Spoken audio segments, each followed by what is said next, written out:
Hi, this is Jason Deese with the National Weather Service here in Peachtree City with the weekly weather briefing for the week of December the 1st, 2016. What a welcome relief it was this past week to actually see some rainfall across the area, some much needed rainfall. But with that, we also had some severe weather across the area, which we'll be talking about here in the coming slides. So before we talk about what we can anticipate for the coming week, I wanted to take a step back and talk about what happened. As mentioned, welcome rain, but also some unwelcome winds as well as some tornadoes across the area. We'll talk about the drought conditions, how the rain has helped, but we still continue to be in a drought, and then more rain on the way, but also the possibility of severe weather. So let's talk about some of those winds we saw across the area. If you remember, it was on Monday, actually ahead of the cold front, before we even saw any precipitation across the area, when we saw the really strong winds. We had winds of 30 to 40 miles per hour. You can see the high there at Conestoga Lake. We had winds of 52 miles per hour and gusts. And then widespread across the area, just 30 to 40, and that was ahead of the front. Now, as the front came through, the winds died off, and then we had the rain come through.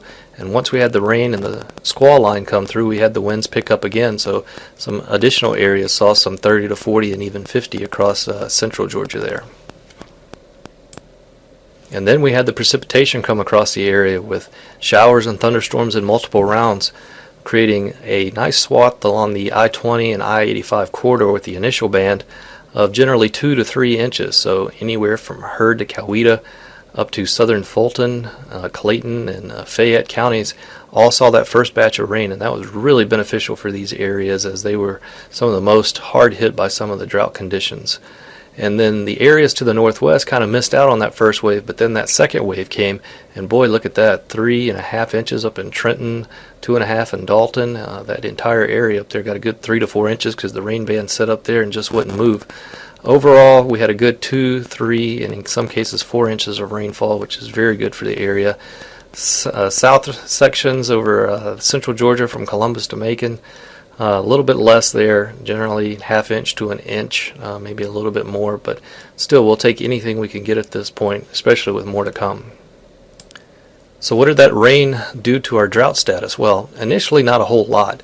But you have to remember, and looking at the map on the right, which is the updated one that just came out today, it only takes into account the rainfall that occurred through Tuesday morning. So we had some additional rainfall after that certainly helped things, so we may see a little bit different map come next week, especially with the upcoming rainfall we're expecting.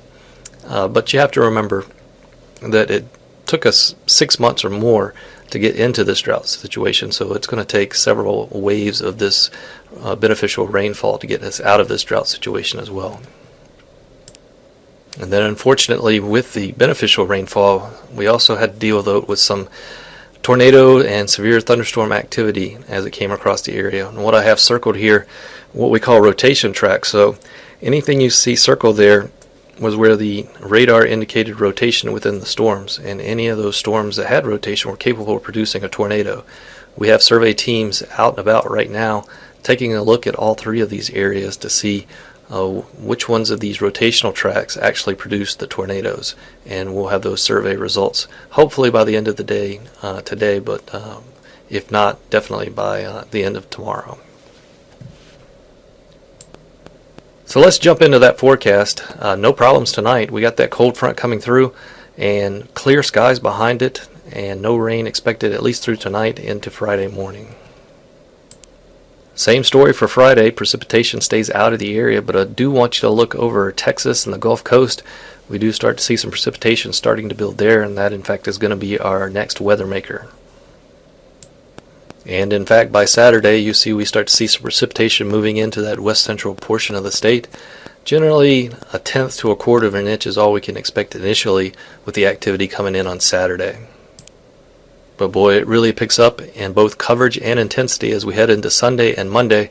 Notice I put a question mark on Tuesday. We're looking at various model solutions. Some indicate maybe clearing out late Monday, and some indicate Tuesday could be wet as well. But overall, a 3 to 4 inch rainfall expected out of this system. We're still fine-tuning the details, so this could go down a little, maybe up a little as well. But right now, expecting widespread 3 to 4 inches across the area through early next week, which will certainly further help with the drought conditions across the area.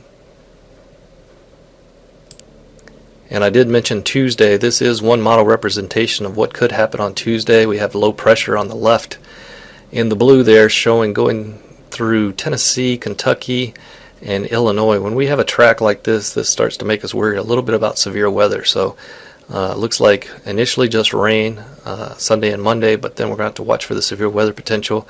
On the right, it shows the winds at about 5,000 feet. Anything in red there is indicating 60 miles per hour or greater.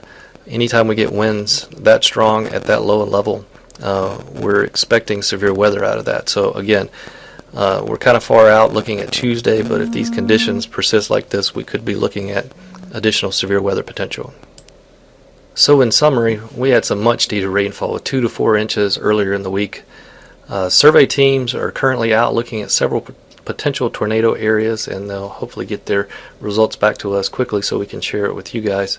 Additional rain coming for Sunday through Tuesday, but expected amounts are still uncertain, and then we still have the potential for severe weather coming up for Tuesday, and we'll be looking out for that. So with that, we hope you guys have a wonderful week, and we'll see you again next week.